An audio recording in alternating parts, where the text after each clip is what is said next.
Divoxradio.com. Tecnología, innovación y ciencia. A un solo clic. Ya estamos de vuelta en Dataverso. Estamos junto a Daniela Opitz, PhD, que es investigadora del Instituto Data Science, también es profesora del Magíster en Data Science. Y bueno, hablamos mucho cómo el funcionamiento de las ciudades y cómo utilizar la ciencia datos, el Data Science para tener como mejor movilidad en algunos casos o incluso como tomar la misma ciencia para la mejora de la vida de las personas. Y habíamos quedado con una pregunta pendiente, Daniela. ¿Cuáles son los principales desafíos de trabajar en iniciativas multidisciplinarias enfocadas en la mejora de las ciudades? Bueno, uno de los principales desafíos de trabajar en multidisciplina en general es que justamente los equipos vienen de distintas áreas y a veces uno habla lenguajes distintos, lo que hace que las soluciones sean mejores porque tienen más miradas, pero hace que el llegar a una solución sea más lento. También uno tiene expectativas distintas. Y en el caso particular, por ejemplo, de Data Science, que tiene un componente bien importante de ciencias, por ejemplo, los científicos estamos acostumbrados a lidiar con la incertidumbre, con que las cosas no salgan bien al principio. Claro, y las personas como que no están familiarizados, están acostumbrados a trabajar en ciencias, a veces como que les produce como Frustración. miedo, o impacientes, si se frustran, quieren como el resultado al tiro.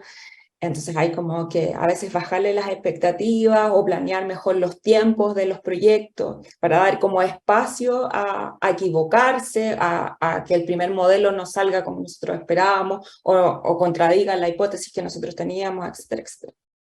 ¿Cuáles son las otras disciplinas con las que puede trabajar un data scientist? En Data Scientist, bueno, yo estudio astronomía. Yo no tengo formación de informática, por ejemplo, pero es común, por ejemplo, tener Data Scientist con formación de astronomía, de física, de economía, de computación, matemáticas, salud. Yo diría que siempre que hayas trabajado como en proyectos analíticos, y sepas programar, creo que saber programar es muy importante, tú puedes convertirte en data science y trabajar como en un proyecto multidisciplinario. Claro, porque la ruta como para ser un data scientist es como bien, como de distintos caminos, como una ciencia como que está como surgiendo, que está muy en boga, pero a la vez también es como los estudios formales donde data science tampoco es como hay tanto de pregrado, siempre hay como hay guiños, pero no hay como algo propiamente tal, y imagino que también ahí tienen que cruzarse con otras disciplinas más humanistas, me imagino como para el análisis. No sé si has tenido la posibilidad de tener un trabajo como con ese tipo de áreas, como para hacer una mirada más sociológica, algún problema en particular, etcétera. Eh, claro, como respecto al tema como de la formación que decías tú, cómo se forma un data science y que hay distintos caminos, efectivamente, pues, hay muchos caminos para llegar a ser data science. Yo estudié astronomía, después hice un doctorado, y después transferí todas esas habilidades al mundo como de data science y la tecnología. Eh, Hay muy pocos lugares que tienen actualmente la carrera de Data Science, entonces uno estudia otra cosa y después quizás puedes hacer un magíster también. La Universidad del Desarrollo este año abrió informática y tiene una vertiente bien importante relacionada a ciencia de datos, así que si alguien quiere estudiar Data Science se puede venir a la UD y elegir informática. También hay un magíster. Hay otras universidades que también tienen magíster que forman profesionales de ciencia de los datos, y en estos magíster viene gente de diversas áreas.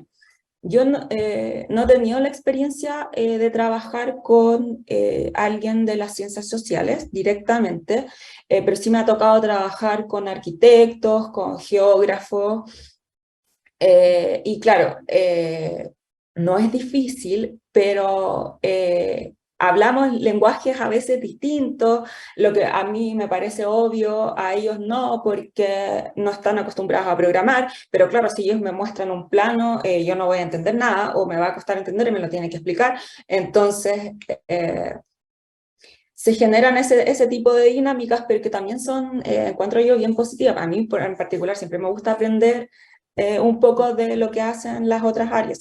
Siempre creo que podemos encontrar como puntos en común para hacer cosas entretenidas. No, imagino que la perspectiva se debe ampliar muchísimo como con todo ese tipo de visiones.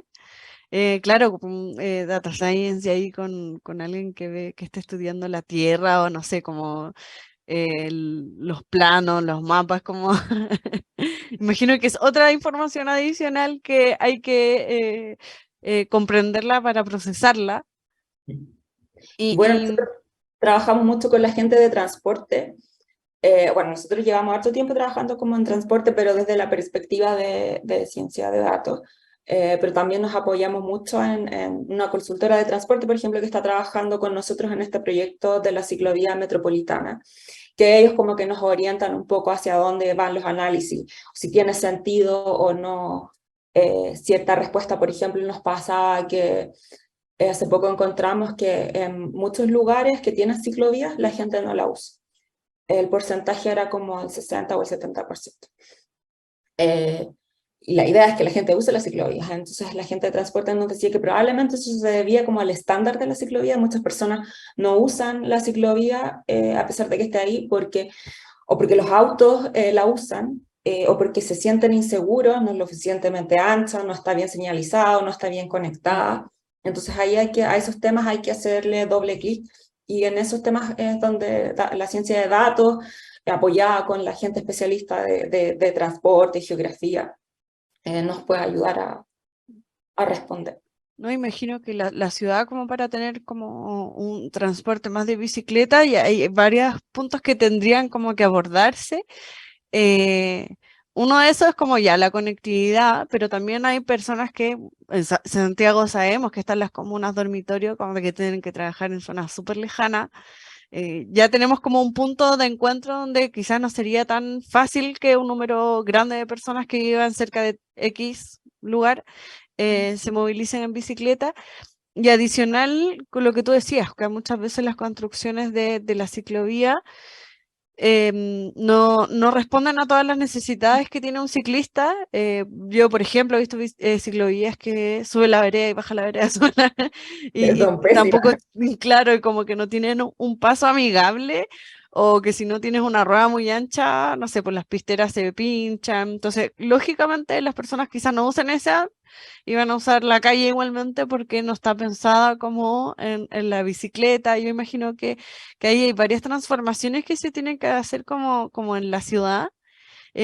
¿Cuál es tu opinión como del diagnóstico? ¿Qué otras zonas deberían conectarse? ¿Cuáles serían los cambios principales que se tendrían que atender? Hoy, creo, en términos como de ciclovías o en términos generales. Ambas. Ambas.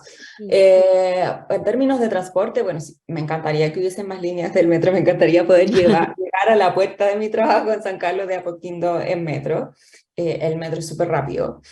Me gustarían más trenes para las ciudades, tener como un sistema de tren como el que tiene Europa. Y eso es súper caro y es un sueño. Pero sería bueno que empezásemos a trabajar para tener en el largo plazo, de aquí a 10, 20 o los que necesitamos para tener un sistema de ese estilo, para no depender tanto del automóvil. Y en términos de bicicleta, bueno, yo no ando mucho en bicicleta, reconozco que me da miedo. Empecé a andar en bicicleta en la pandemia y me empecé a mover solo en ciclovías porque me da miedo moverme en otros lugares. Entonces, lo que creo que faltan son más ciclovías más anchas, que te hagan sentir más segura, que estas ciclovías vayan por lugares en donde no circulen micros. A mí me dan miedo las micros y yo me imagino que a mucha gente también ocurren muchos accidentes. Y quizás también falta más como enseñanza en las escuelas de conducción, de que tú también no solo tienes que conducir con precaución porque tú tienes una responsabilidad contigo mismo y con los que llevas en el auto, sino que tienes una responsabilidad con los que van afuera, que andan a pie, van en bicicleta, y tú puedes matar a alguien. Yo siento que a veces las personas no son muy conscientes de eso. Y ahí yo creo que es un tema que está pendiente. Yo no sé manejar, hice un curso hace poco, entonces me llamó la atención. Claro, que todo se orientara siempre a cuidarte a ti mismo y a cuidar a los que a los que van contigo en el auto, pero no hay ninguna advertencia sobre los que están movilizándose contigo en otros medios de transporte que no son tan grandes como un auto o un bus o un camión. No, y además, claro, como tú dices, como que ese cambio de lógica, o sea, o comprender que también hay un contacto constante con otros sistemas de transporte. Yo creo que integrar esa lógica, porque ahora también está los scooter eléctricos. Yo creo que hay como ganas de las personas de bajarse del auto, pero también el sistema de transporte es un poco tosco como para poder esto se masifique mucho más. Claro, sería bueno tener más estacionamientos de bicicleta. Creo que en eso quizás podríamos apoyar nosotros como instituto con datos también como para hacer un diagnóstico de dónde se necesitarían quizás más estacionamientos, dónde hay más flujos de bicicleta, dónde quizás, dónde están como las principales como conexiones y en dónde podríamos efectivamente conectar el transporte público quizás con un viaje en bicicleta. Yo creo que en esa línea siempre podemos apoyar. Claro, porque está muy pensada en micrometro y perfectamente se podría llegar en bici al metro y de ida, de vuelta, sería súper bueno. Y había en algún momento algunos metros que tenían bicicleteros, pero como que Sí, no se masificó. yo tengo uno cerca del metro que está cerca de mi casa, pero a mí no me gusta porque te obliga a ir a pedirle la llave a alguien. Ah, Entonces, sí. está ahí apurado, no, qué lata. O sea, yo quiero No, dejar la cuestión ahí y ponerle el candado, hacer mis cosas y volver y que esté ahí. sí, la otra vez estaba viendo como en un video de que habían bicicleteros como personales, como que se guardaba la bicicleta como en un cajoncito y después se iban a buscar y quedaba cerca del metro y cada uno tenía su llave, eran como que se arrendaban, por ejemplo. Ahí sería otro como de los temas que podría cruzarse con el sistema de transporte, la movilidad, el uso de las bicicletas o de otros transportes alternativos, sería súper bueno. Sí. Sí, la idea Em, es que la gente que pueda irse en bicicleta eh, y quiera hacerlo. A veces pasa porque no está la infraestructura o la gente no tiene los medios, pero la idea es trabajar para que los que quieran y los que puedan lo hagan. En el proyecto específico en donde están trabajando, que va de Pajaritos a Baqueano, Ah, sí. ¿Cuál ha sido como algún tope que se hayan encontrado como para a través de la ciencia de datos tener como un diagnóstico y buscar alguna solución al respecto? Bueno, esta pregunta que surgió del tema de por qué la gente, a pesar de que tiene ciclovía, no la usa, creo que en términos como científicos ha sido desafiante también, o hemos tenido como ciertos como problemas, nos ha obligado a como trabajar más porque nosotros teníamos, desarrollamos un método para inferir modos de viaje con datos de telefonía, pero este método no infiere el modo bicicleta. Se nos confunden los peatones con las bicicletas, entonces estamos trabajando para poder desagregar estos dos modos y tener como un diagnóstico más certero del número de personas que efectivamente van en bicicleta y el número de peatones. Con los autos y con las personas que van, usan el metro, funciona mejor. Pero la división entre bicicleta y peatón no está tan clara y es un desafío para nosotros y nos empuja y dado que esto va a tener un impacto tan importante para las ciudades, nos empuja como a trabajar más y estar como, trabajar como como en el borde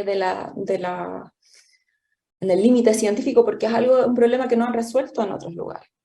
Hemos pensado en incorporar otras fuentes de datos, no solo los de telefonía, sino los datos de cámara también, y hacer conversar nuestro modelo con estas mediciones que tenemos a través de imágenes que permiten contar, pero ahí solo podemos contar, no podemos, por ejemplo, determinar viajes, porque con datos de telefonía nosotros podemos contar viajes. Aquí solo contamos, entonces no podemos separar, porque no podemos seguir a nadie, decir, ya esta persona pasó por este punto, después esta misma persona pasó por este otro punto, no tenemos una limitación tecnológica, pero ahí tenemos que ver cómo vamos a hacer conversar estos dos modelos, estas dos fuentes de datos para apoyar a que este proyecto funcione.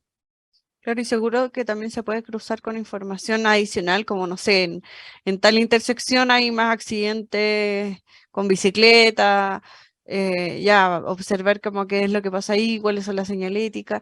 Y lo otro también que hablabas, que también ahí se necesita como un cambio cultural, que si bien las personas como que pueden confundir un poco como que fuera una vereda, por ejemplo, o utilizar como vereda la ciclovía.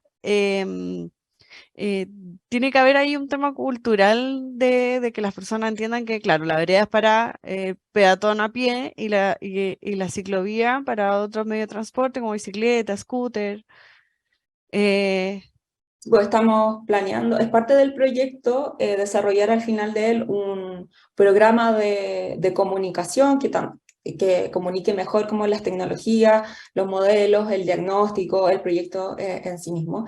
Y claro, justamente esta tarea como de comunicar y educar a las personas es labor de todos los que trabajamos en este tipo de iniciativas.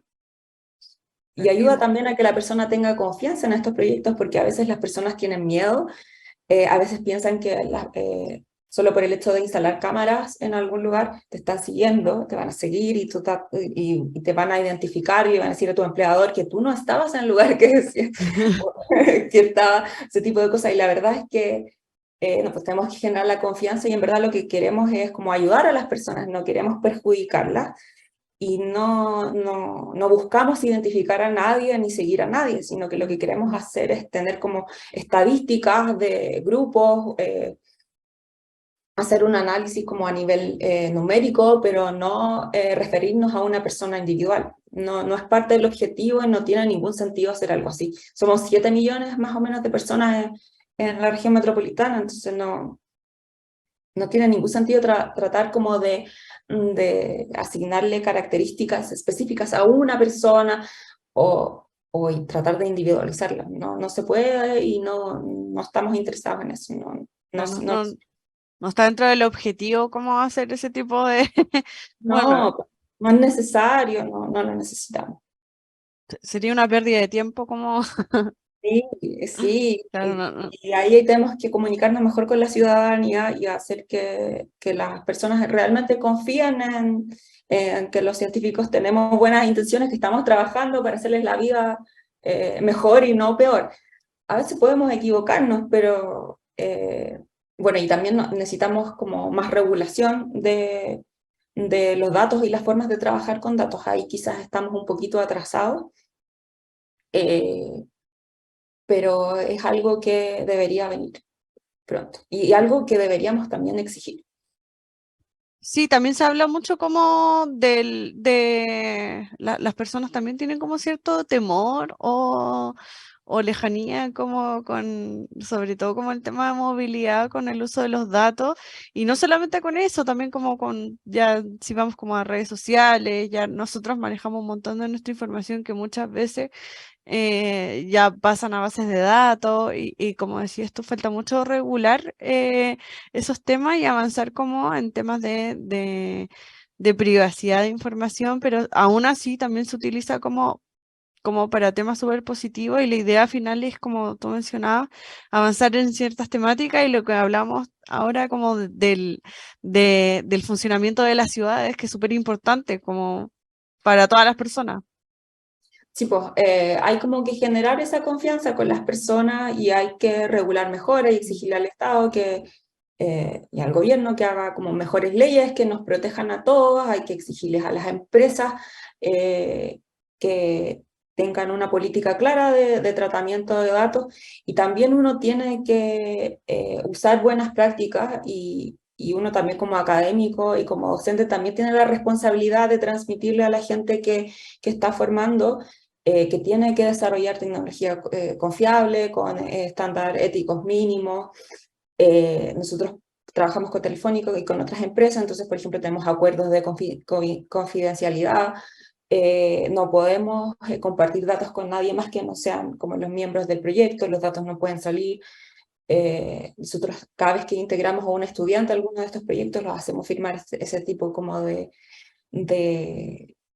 Acuerdo. acuerdo. Entonces, uno también tiene como que obligar a los demás a que trabajen, o a los que dependen de ti, a que cumplan las reglas y a que no hagan nada que pueda tal vez perjudicar a otros. La idea es siempre desarrollar tecnología que ayude y no que perjudique. Daniela, muchas gracias por acompañarnos hoy día. Ya se está terminando nuestro programa. Agradecer tu compañía, la información. No habíamos visto ciencia de datos aplicada a las ciudades, así que muchas gracias por toda la información que nos has dado. Y bueno, para otra oportunidad también quedas invitada y gracias por acompañarnos hoy día. Gracias a ti. Chao. Vamos a una pausa chiquitita y nosotros ya volvemos. Chau. Desde Chile para el mundo. Divox Radio. Señal online.